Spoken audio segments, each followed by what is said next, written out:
Pakistani cinema تاریخ کی پہلی مکمل اے آئی فیچر فلم جلد سینما گھروں کی زینت بنے گی۔ یہ فلم کی کہانی فلسطین میں ہونے والی بمباری کے گرد گھومتی ہے۔ اس انسانی حقوق کی پامالی اور غزہ اور فلسطین سے ظاہر یکجہتی پر بنایا گیا ہے۔ تفصیلات منظر رضوی کی اس رپورٹ میں۔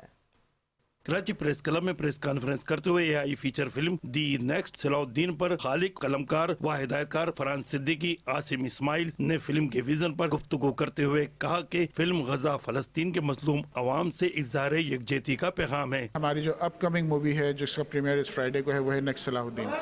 نیکسٹ صلاح الدین کا آئیڈیا یہ تھا کہ ہم سب کو غزہ کی سچویشن پتہ ہے اس وقت کی، اور پچھلے 80 سال سے جو وہاں چل رہا ہے، ہم سب ڈفرینٹ طریقے سے تو ہیلپ کرتے ہیں، لیکن میں نے سوچا کہ کیوں نہ ہم میڈیا کے تھرو ان کی ہیلپ کریں اور ایک مووی بنائیں ایسی جو کہ آج پچھلے 2 سال میں جو ہوا ہے وہ دکھائیں اور ان کو ایک میسج اکراس کریں غزہ کے نوجوانوں کہ تم ہی میں آنے والا صلاح الدین موجود ہے، اور وہ صلاح الدین آج کے حساب سے میڈیا کو یوز کرتے ہوئے پوری دنیا کے حکمرانوں کو اور افواج کو ایڈریس کرتا ہے، ان کو کنونس کرتا ہے اس بات پہ کہ سب مل کے ہمت کریں اور ہیلپ آؤٹ کریں۔ دی نیکسٹ صلاح الدین انسانیت، امن اور انسانی حقوق کی آواز ہے، جس کے ذریعے غزہ فلسطین کے عوام کے لیے یکجہتی کا پیغام دیا جا رہا ہے، اور امید ظاہر کی کہ پاکستان میں یہ اے آئی فلم سینما کے نئے دور کی بھی نمائندہ کے طور پر ابھرے گی۔ یہ بیسیکلی پاکستان کی پہلی آئی فیچر مووی ہے جو کہ پاکستان کی ہسٹری میں بننے جا رہی ہے، اور یہ غازہ کے لوگوں کے لیے ہم نے بنائی ہے کیونکہ ہم غازہ میں جا کے شوٹ نہیں کر سکتے تھے، تو اے آئی کی مدد سے ہم لوگوں نے بنائی ہے تاکہ وہاں جا کے ہم لوگ دکھا سکیں۔ یہ فلم آپ کو رلائے گی بھی، ہنسائے گی بھی،